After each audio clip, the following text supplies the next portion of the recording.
Hello and welcome to Fantastic Bears. My name is Lisanne Henderson and we're going to talk about Ursus maritimus, the largest of the ursine family. Has had many faces throughout time and across cultures.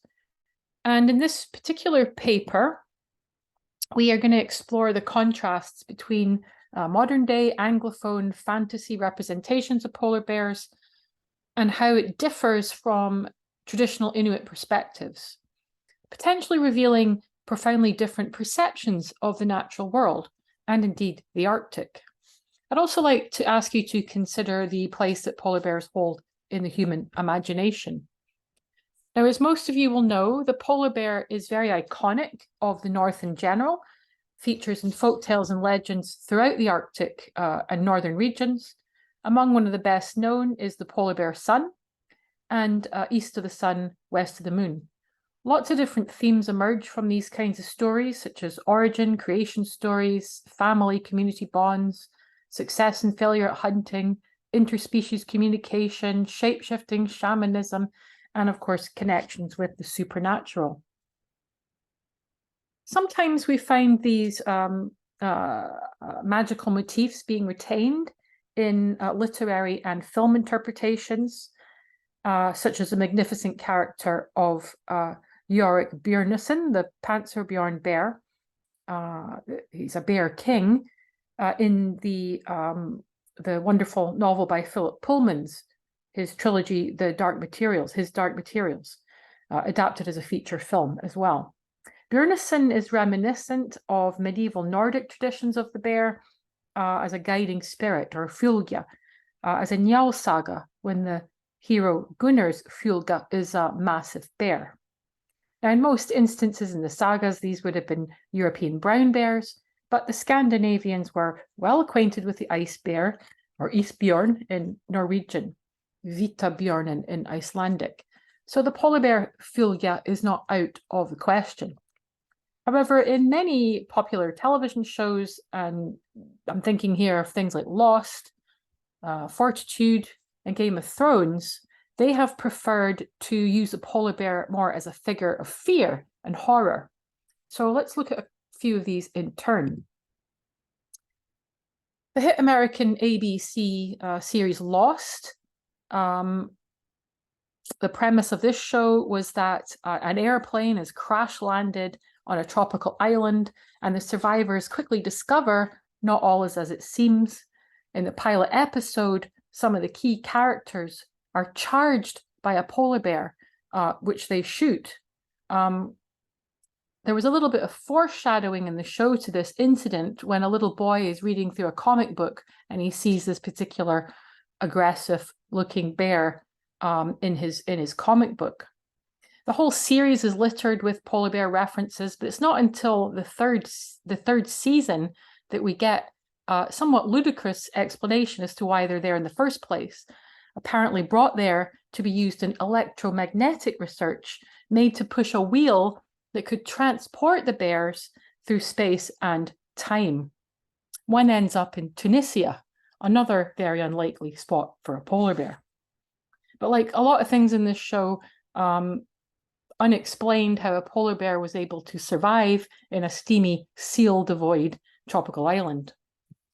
Sky Atlantic's equally disappointing horror psychological thriller, Fortitude, filmed in Iceland, but set in a fictional Norwegian Arctic modeled on Longyearbyen and Svalbard. Show starts off as a kind of murder mystery, but then evolved into a body shock invasion by parasitic wasps that were frozen inside a woolly mammoth, safe in the permafrost for 30,000 years until the prehistoric animal starts to thaw out, and then the wasps start laying their larvae, contaminating the local wildlife with a contagious disease. Chaos ensues in this icy and previously crime-free island, beginning with psychotic, cannibalistic polar bears, of which one is witnessed in the very first episode, disemboweling a man while he's still alive. It doesn't take too long for the human population to also start falling prey to the disease, and the threat of the kind of crazed polar bear remains ever present. The storyline, though, is basically about the devastation wreaked by anthropogenic climate change, but regrettably, the environmental theme starts to wane and is overtaken by kind of demonic possession, confusingly infused with Inuit shamanism and Greenlandic traditions of the Tupilak, of which I'll explain in a moment. Now, I say confusingly because Svalbard has never had an indigenous population of Inuit or Sami, or anyone else for that matter. And there's also an uncomfortable pairing of the polar bear as dangerous predator with the dangers of human sexual predators, when one of the characters, a victim of rape, says, "In this place, things can come at you from nowhere, monsters. You don't see them, you won't hear them until they have you in their teeth, and then they're gone into the darkness before you know it." One of the more inventive manifestations of polar bear as monster appears in HBO's very successful Game of Thrones, when a White Walker zombie bear attacks Jon Snow and his crew, kills one of their number, mauls another, and out of the frozen gloom, the undead bear makes its attack. Thoros and Beric, they set it ablaze with their fiery swords, which looks impressive, but fails to destroy the zombie bear. It takes a stab from Jorah Mormont's dragonglass dagger to finally put the bear down. However, the bear serves its purpose as reminding our heroes the night is dark and full of terrors. Now, this idea of a kind of savage monster driven by anthropophagous desires to eat human flesh is well known to us, especially through another top predator here, the great white shark, in the movie Jaws of 1975. And these kinds of characteristics are attached to polar bears as well, going all the way back to the 19th century, if not earlier, where we see polar bear as monster emerging in accounts and illustrations of Arctic exploration, feeding an increasingly hungry British and North American public looking for excitement and adventure, tinged with a splash of terror. The explorers were searching for the Northwest Passage for a trade route across the top of the Canadian Arctic. In these 19th century accounts, the polar bears are often depicted in angry poses, rearing up with gaping jaws, sometimes hunting down poor, unsuspecting explorers in packs, almost like wolves, despite the fact they are not pack animals, but they are solo hunters. But these sorts of stories and images, they fed into colonial notions of brave, strong, fearless, conquering white men, taming the savage lands for imperialistic glory. Just to give you a little feeling for the kind of language I'm talking about here, this one from Sir John Leslie's narrative of discovery, 1831. This fierce tyrant of the cliffs and snows unites the strength of the lion with the fierceness of the hyena. Man, viewed by him always as his prey, is attacked with peculiar fierceness. He likes this word fierce. It appears 3 times in this short passage, and he then goes on to give other harrowing accounts of unsuspecting sailors being attacked by ferocious, monstrous bears.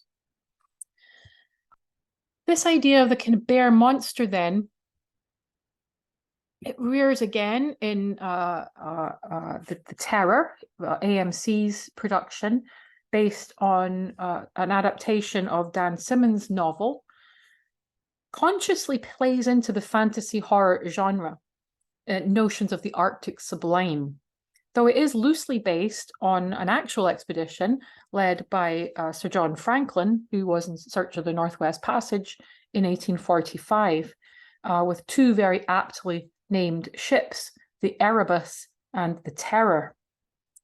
And 134 souls went on the expedition, none of whom survived to tell us of the terrible fate that befell them.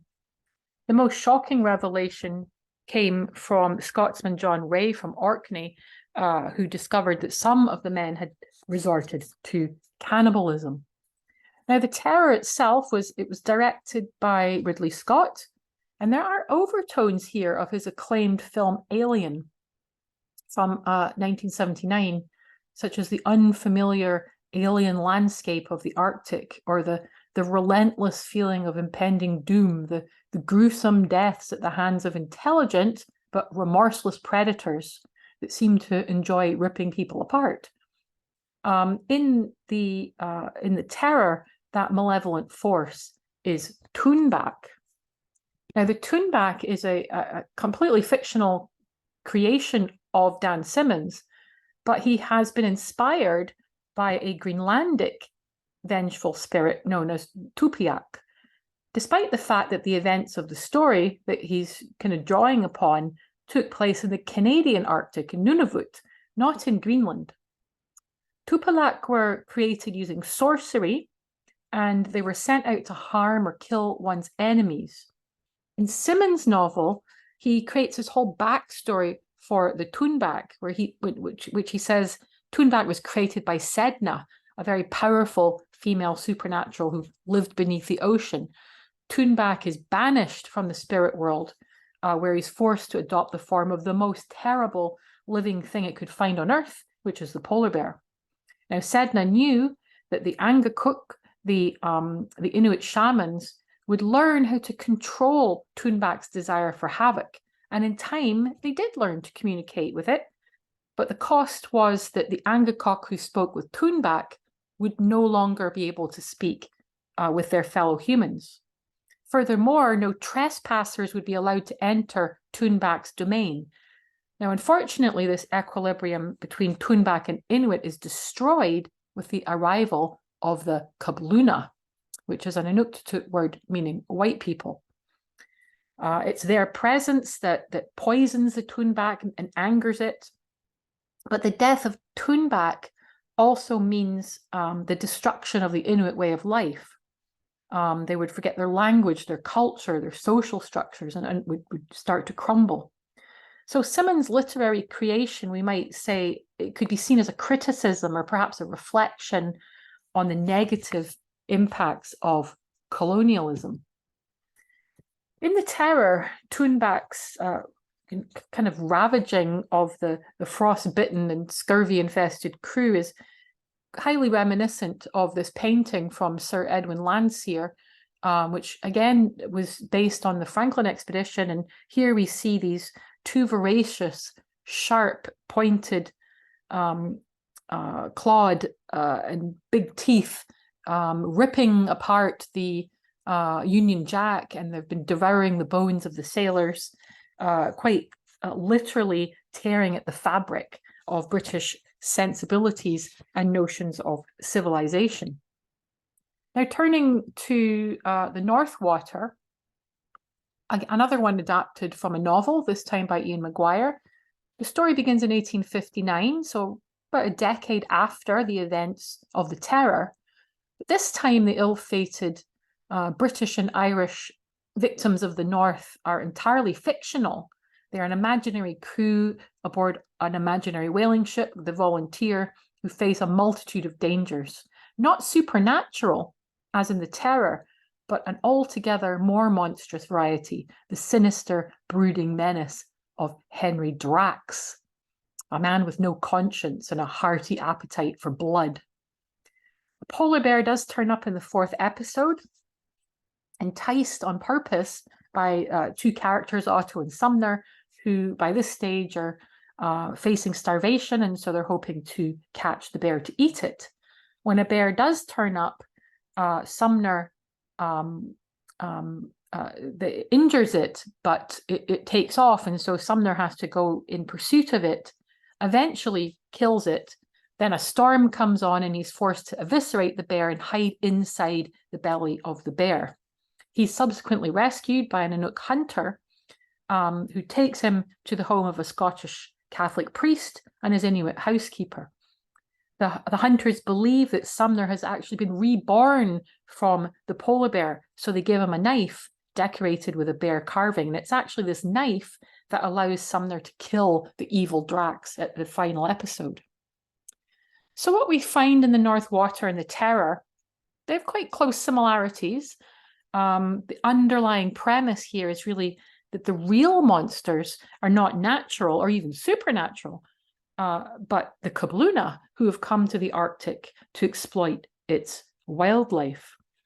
In the Terror, the Toonback presents us with this kind of spiritual and ecological response to disharmony brought by the explorers. So there is that kind of uneasiness that's going on here. The Terror's fictional Toonback is not just a reinvention, though, of Inuit mythology, but arguably a complete misinterpretation of traditional beliefs. The Tupalak was a specific act of sorcery in Greenlandic tradition to cause harm to a specific person. And Angakut were indeed forces for good. They were called upon for healing, to ensure successful hunting, to restore balance. And they also communicated with the spirits, known collectively in Greenland as Tornat. These spirits assumed many forms, including the polar bear. Possibly the most powerful was Tornasuk, a mostly benevolent polar bear spirit. Now, the Inuit have long had a respect for the bear, regarding it as highly intelligent, capable of emotions, and they say that it understands when it is being disrespected or ridiculed. Before widespread Christianization, it was accepted that the bear would offer itself to the hunter. So the Inuit are putting the animal in control of the hunt, whereas the European explorers put the human in control. For the Inuit, the polar bear, it would be offended if it was not given the proper respect upon killing it. And if angered, the sea spirit Sedna would trap all the marine animals in her hair, and she would only release them when appeased by the Angakok by brushing her hair and then releasing all of the animals. Polar bears were considered to be ideal animals for ideal spirits for an Angakut because they were liminal creatures. They crossed worlds, both naturally, in that bears belonged to both the land and the sea, but supernaturally because bears were found in the depths of the ocean and also in the constellations of the night sky. In folktale representations, polar bears are often depicted as kinfolk, descendants from a time when animals and humans were a lot closer and understood one another. Some bears can remove their bear skin, revealing a human body within. They're not shapeshifters as such, like a werewolf, which physically changes its body, more like a selkie, the seal folk, which similarly wore a removable seal skin. One of the major points of divergence, though, between Inuit and European tales is that in the Inuit tales, to be a bear is not treated as a curse, whereas in European tales, such as the Norwegian tale of White Bear King Vailman, to be a bear is a curse that needs to be broken. In Inuit folk tales, polar bears, they're portrayed in various roles as teacher, mentor, saving lost humans, and looking out for orphans and all that kind of thing. Very popular stories about bears adopting orphans, teaching them how to hunt, and then kind of rehabilitating them back to their human societies again. The other very popular tale is that of the bear son, which is very popular in European folk tales as well, but with a brown bear. In a Greenlandic version of this tale, we have an old couple who adopt a polar bear son who then hunts for them and stops them from starvation. So where do we conclude with this? I've focused on fantasy horror interpretations of the bear from recent Anglophonic culture, and hopefully have demonstrated that it's quite different visualization of the bear as understood by Arctic peoples. There's been no time to discuss other types of visualizations or treatments, such as in children's literature, or indeed in environmental campaigns, where we see it's very much the human that is cast as the monster rather than the bear. So what place does the bear hold in the human imagination? It rather depends, I think, on where you live. For Arctic dwellers who live with the bear and understand it, or have a deeper cultural tie and association with the bear, it is viewed in practical terms as a source of food, clothing, a fellow hunter of seals. For those not from the Arctic, whose experience of the bear is limited or even non-existent, the bear is often a figure of fantasy or a symbol of fear and savagery. Or in the words of Herman Melville, witness the white bear of the poles and the white shark of the tropics. What but their smooth, flaky whiteness makes them the transcendent horrors that they are? In environmental communication, then, the ferocious qualities of the bear are replaced with imagery of the bear as vulnerable, walking along the edges of extinction, no longer stereotyped as man-eating beast, but as emaciated and ice-starved victim in need of human assistance. And yet, in the realm of fantasy horror, there is still seemingly a place for this icon of the North to dredge up old fears of a beast that can stalk you and swallow you whole. So I'll leave you with that thought. What is the polar bear to you? Thank you very much for your attention, and I hope you've enjoyed this presentation. Thank you.